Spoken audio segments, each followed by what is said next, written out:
Welcome in. This is 𝗘𝗀𝗓 with Real Estate Radio Live, the podcast version. Thank you again for joining us in our series as we move forward. Just a reminder, a couple different ways you could reach me. One is 𝗟𝗓𝗡𝗙.com.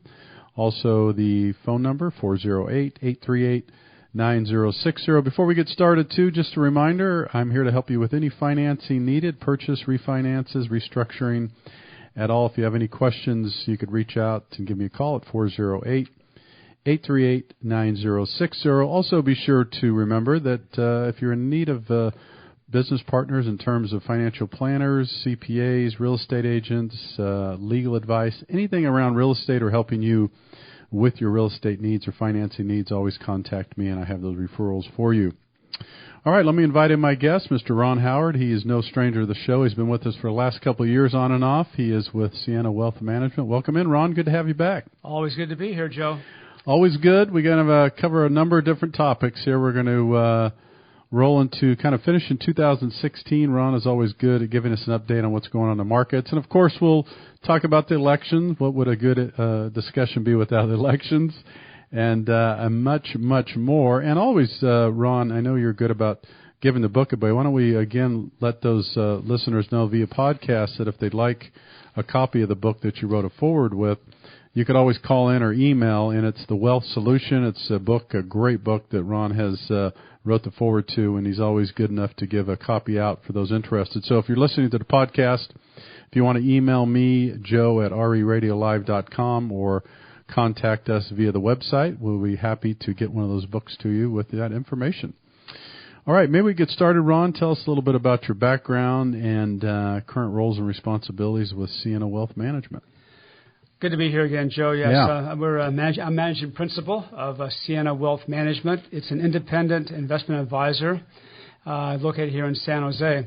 And I've been in the business for 35 years, working with clients, helping them build their wealth, helping them invest for their retirement, helping them with protect their wealth and minimize taxes and cover that whole gamut of wealth solutions for clients. But probably the greatest thrill is to get people to start saving. Yeah. Start saving and setting aside and preparing, because if you can do that and get that momentum going, right, you get enthusiastic about retiring. I had a client come in who was in his 50s yesterday.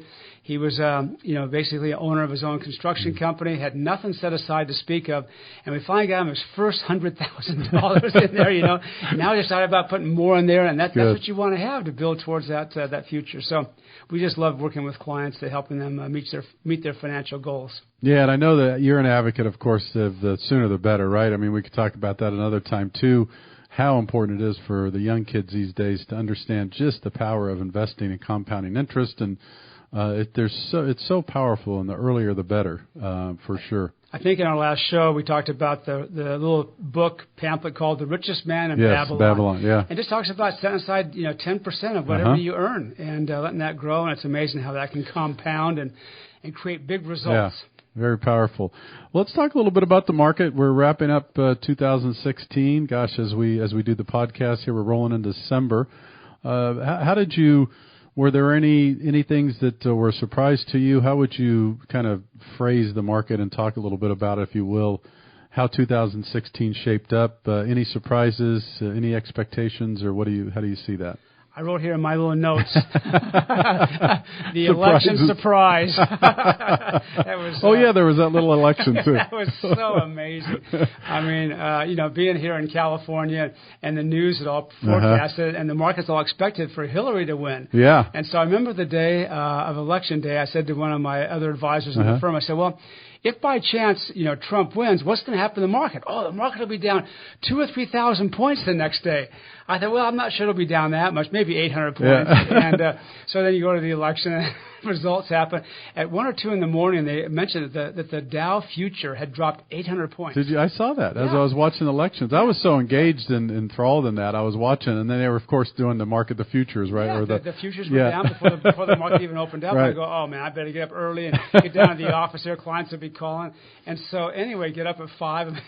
The market opens up positive. I go, what in the world happened from an 800-point deficit down to now it's up 30 or 40 points? And I think almost, except for a few days, every day we've had an increase.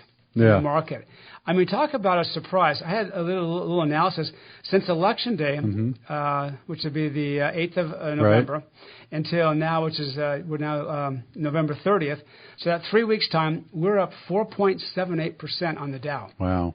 Yeah, the Dow's up 4.78%. So that's almost 5% in 3 weeks. And before that, we were a little bit ahead, for the year. But the year kind of 2016 was a volatile year. The first part of the year was negative. We still had the overhang of oil and China and uncertainty, and the list goes on about all this uncertainty in the market with consumer confidence, with inflation. And so it wasn't until the fall time we actually started seeing some returns. Yeah. Isn't this just another example as we're talking, I'm listening, and, another reason why when you start investing, working with the people you should work with that you trust, but just stay on track and just invest and do it religiously and over and over and over again. I guess what I'm saying is we don't know what's going to happen with these elections. No. We don't know how people are going to react. The media got it wrong.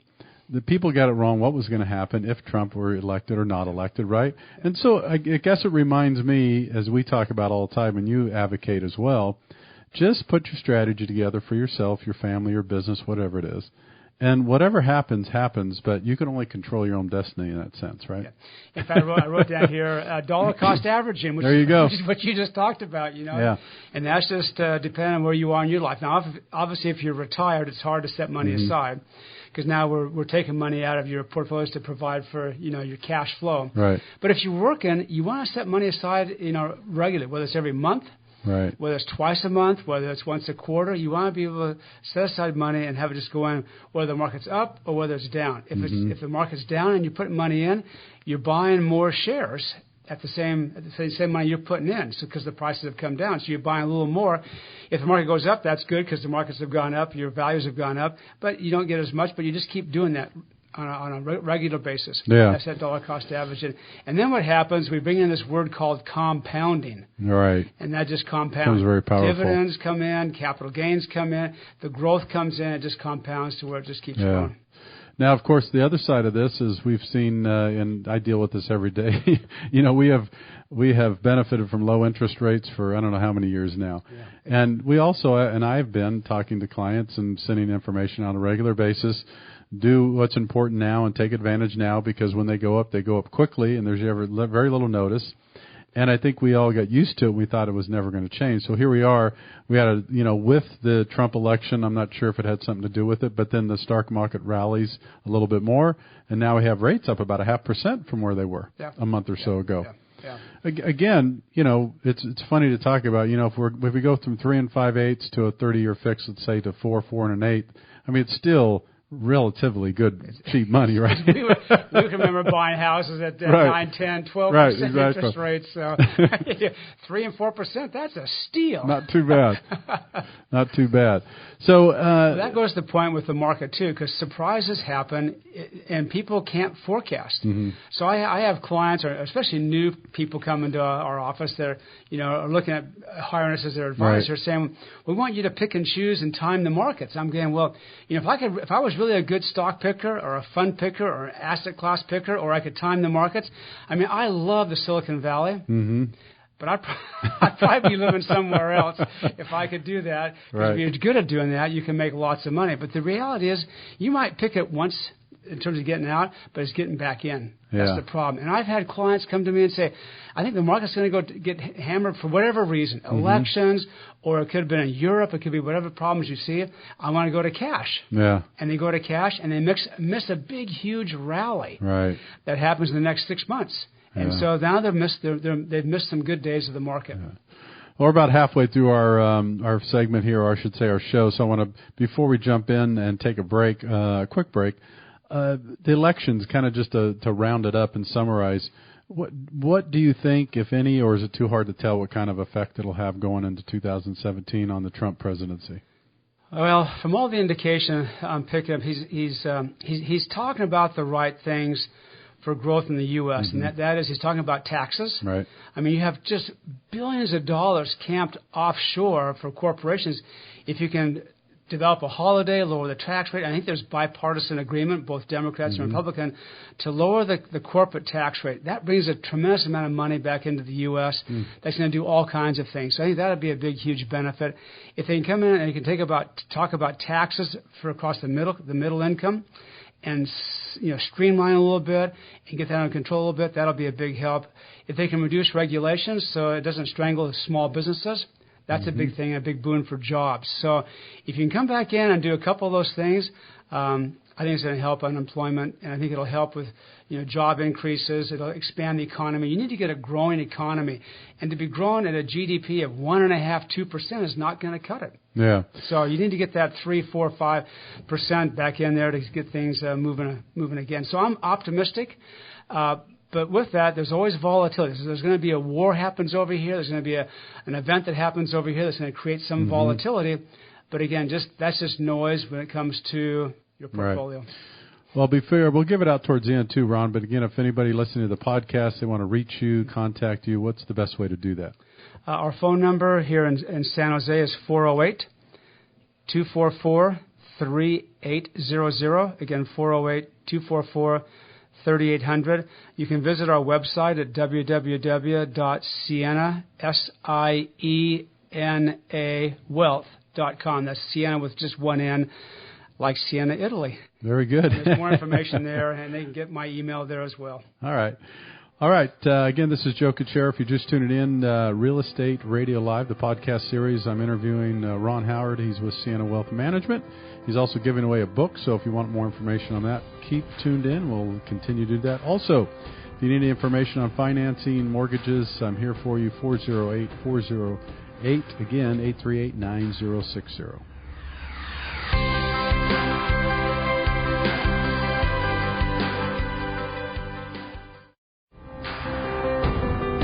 Welcome back. It's 𝗘𝗀𝗓 with Real Estate Radio Live, the podcast series. Today I'm interviewing Mr. Ron Howard with Siena Wealth Management.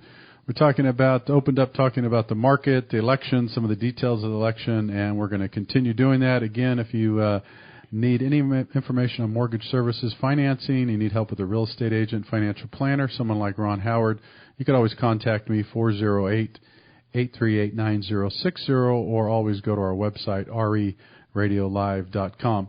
Okay, back with Ron. I think before we move on to some of the other things we're going to cover, Ron, if you wanted to, I think, summarize some of the stuff that you provide in your newsletter, by the way. And then once you do talk about that, remind others how they could, I guess, reach you if they wanted to get a copy of this newsletter. They could do that. Sure, we do a quarterly newsletter out to clients. Okay. And this last one was entitled U.S. Presidential Elections and Financial Markets. And so it's put right after the election. But irrespective of who comes into office, whether they're Republican or Democrat, there's been all kinds of research that says it's mixed. That you could have Democrats and Republicans, both could do well, both could do poor. So there's no ongoing evidence. But here's a great quote that I put in the newsletter here from a professor at the University of Chicago. He also happened to be a former chair of the President's Council for Economic Advisors for President Obama. His name is Alan Goolsbee. Okay. You see him on radio and TV as coming on. His comment was, quote, "I think the world rests too much power, certainly in the president, probably in Washington in general, for the influence on the economy, because most of the economy has nothing to do with government." End of quote. Yeah. And he goes on to say that, hey, while governments have impact, the majority of companies will adopt and advance regardless of which political party controls the Oval Office. Right. So keep that in mind. We get fixated on these elections, and it becomes a lot of noise to a certain extent. Now, there can be some things that policies and will have some effect, but corporations are adaptable, they're nimble, they're smart, they have smart people, and we want to buy their services. Right. So the market will move on irrespective of who. I think that's well said. We chatted a little bit about it earlier, and that is, I think it comes back to that, corporations certainly do it, individuals should do it. Manage your business, your life, your individual, whatever you're doing, and stay focused on that. Certainly there's some minor things that could happen with the government that can make changes, but the smart people, the smart companies are going to adjust no matter who's in the office. Yeah. They're just going to make those adjustments, for sure. Then I thought we'd jump over and talk about, if you miss some best days Yeah, of that's the market. interesting statistics. Let's cover that. That's interesting. You want to go through that with us? Yeah, so there's all kinds of research out there that if you miss, the best day of 1 year, the best day of 5 years, 10 years, or the best 6 days. And so we could spend a lot of time, but I'll kind of go through a long period of time. And this is covered in the book that you wrote the forward with, too. So page 95 of our book, it talks about here the effect of missing the market's best days. Okay. So every now and then you have this day that the market just shoots up. And if you happen to be in cash, you miss it. So they talk about here since 1970 to 2010, it's basically 40 years there, the average S&P 500 did about 10%. If you miss just one day of that period of 40 years, you got 9.7%. So you list out about 30 basis points. But if you miss, basically I'll go down here, if you miss 25 of the best days, you're down to 6.2%. Wow, that's a big difference. So you go from 10% down to 6.2% if you miss the best 25 days. So you never know when those 25 days are going to be. They're unknown. So that's why the power of just staying invested, which you've talked about before. There's another result from the Dow that was over a 28-year period of time that if you missed the best 10 days, a dollar goes to, instead of $13, it goes to $6.52. Yeah. So about half if you missed just the best 10 days over that 28-year period of time. So you just don't know when those best days are going to be, so it goes back to the point, just stay invested. Yeah. One of the things I wanted to chat with you, I always like when you come in to talk about how real estate and real estate investments align with a person's portfolio, if you will, or their overall investing strategy. I know you're an advocate of real estate, and talk a little bit about clients you've dealt with, and what would you say if someone started asking about, gee, Ron, I'd like to diversify a little bit, maybe buy an investment property in another state or here, or a second home. What types of things do you, when a client comes to you about buying more real estate, what things are you cautious about? What things do you warn them about? And also, what do you like about that? Yeah. So the first thing is, my dad was a real estate developer, so we had apartments. I was a kid. I can remember cleaning the apartments and mowing the lines. I said, this is going to be a part of your college fund at some point in time, and it was. So I've been around it all my life. Yeah. And so I start talking with clients. If you've never been involved in real estate, then just be really careful because there's a lot of things that unexpected with insurance, maintenance problems. You got to take care of this and that. So make sure you have the disposition, you have the time, and you enjoy doing that kind of thing. And some people love being a handyman, fixing things up, and that's great. The second is where you're going to do it. The Bay Area is so expensive if you're going to buy. Your cap rates are low. If you have leverage in there, you have negative cash flow. So you really got to look out of state. And then it's a whole other situation where it gets exciting. You look at some tax benefits here and there, but then the reality comes that you have a property manager. People move out of your place. You beat it up. You got to spend money. I have clients who've had 5, 6, 7 properties, and now after 5 or 6, 8 years, they say, okay, it's time to time to look at other options there. So I think if you enjoy doing it, it's a great way to build your wealth. I was off the phone with a client today that's got big cash flow on a property out in Florida that he bought. And so it can work out well if you have the money to be able to do that. Yeah, just be warned. And I agree with you. I mean, it's easy to get caught up sometimes when you hear people's stories about how easy it is in flipping properties or, acquiring properties. But I would agree there's a lot that goes along with that for sure. The other option, too, that is a real estate investment trust. And so those are another option where you don't get involved in the day-to-day management. Now, there's 2 kinds. There's a non-traded REIT, which I don't recommend, and there's a traded REIT. The traded REITs are obviously liquid all the time, so there's a couple options there. The non-traded REITs can sometimes get into some troubles. Very good. All right, well, let's talk about the Dow bar now. You have a little information you're going to share with us on that, and give us some feedback on that. And I know one of the things you need to know about Ron, obviously, if you're not here, you're not seeing it, but he is the graphs and data guru on anything and everything. And also, by the way, before I forget, too, some great stuff on your website. Oh, yeah. If anybody wants to do a little research, jump on the website. Yeah. You guys do a great job at just keeping people, you keep me captivated in terms of some of the stuff you have there. We even have podcasts on that website from the famous radio live show here, Real Estate Radio 360. So talk yet again about a little bit about the Dow bar here. So, I always began by saying that, investors get fixated on things they see in the newspaper. Mm-hmm. Wall Street Journal says, this mutual fund did this, got 18% or got 21%. Everyone's reporting their returns. And the fund may have got that return. The fund will pick their date, the start date, end date, and they'll show the returns. So 𝗟𝗡 is a group out of Boston that says, well, the funds may have got 21%, but what did the investor actually get? Because the investor may not come in, be that whole period of time. They may come in, they may come out. So what does the average mutual fund investor get? So they took a look at mutual funds because they have good data to report on that. So they came out recently from 1996 to 2015. They showed the S&P 500 returned 8.19%. You just put it in a stupid, dumb, blind index of the 500 companies. You don't trade. You just go out and play golf. You go out and have a good time. But you just buy those 500 companies in the S&P 500 index, and you get 8%. They then said that same exact period of time, they went out to the average mutual fund investor. The average mutual fund investor got 4.67%, about half. Wow. And you say, well, wait a minute. The S&P did 8% plus. The average stock investor in the fund got 4.67, and why? Yeah, how's that happen? How's that happen? Well, this is over a 25-year period of time here. So the answer is, goes back to our little famous Skittles chart that we talk about from time to time. Right. What happens is people don't stay invested. So they tend to buy a fund. I see. And the fund's doing well for a couple of years, and all of a sudden it drops down and say, oh, well, that fund's not doing very well that year. We should sell. Yes.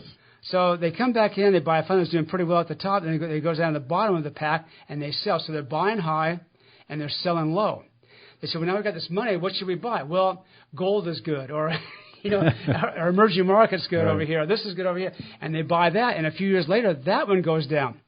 So they tend to churn their portfolio, buying and selling, and making the wrong picks, as opposed to just staying the course. And over a period of time, if you've got a well-diversified portfolio, it'll do well as long as you're well-diversified. But don't be picking and choosing and timing the markets out there, is the bottom line that 𝗟𝗡 concludes. And there's all kinds of different years you can look at. This happened to be just this one I picked up here. Very good. Well, I have just a minute or so left, or 2 minutes. I want to make sure. So before we do end the show today, always great having you on the show. If you could give the listeners, again, a reminder where they could reach you. And again, remember, as you're listening to this podcast, when you reach out to Ron or I, he's good enough to give you a book and any of this information as well. So again, the best place to reach you would be? Phone number again at Siena Wealth Management is 408-244-3800. Again, 408-244-3800. And our website, again, as I mentioned, is www.siena.wealth.com. And last thought is, don't panic. Everything's going to be fine, right? Just keep investing, dollar cost average. I tell people, they say, well, what should we do about this and about that? I said, 15, 20 years from now, it won't make any difference at all whether you invested today or whether you invested 2 weeks ago or you invest a month from now, because it's not going to be that radical of a change in the market. But as time goes on, it becomes like a little blip. But anyway, that's the main thing, is to get invested, get going, and then ride it out. Very good. Well, Ron, thanks again. It's always great having you on the show. We'll have you on sometime later down the road. Thanks again. You bet, Joe. Thank you again. This is 𝗘𝘀𝗁 with Real Estate Radio Live, our podcast series. Remember, if you want any more information, go to RERadiolive.com or contact me at 408-838-9060. Take care.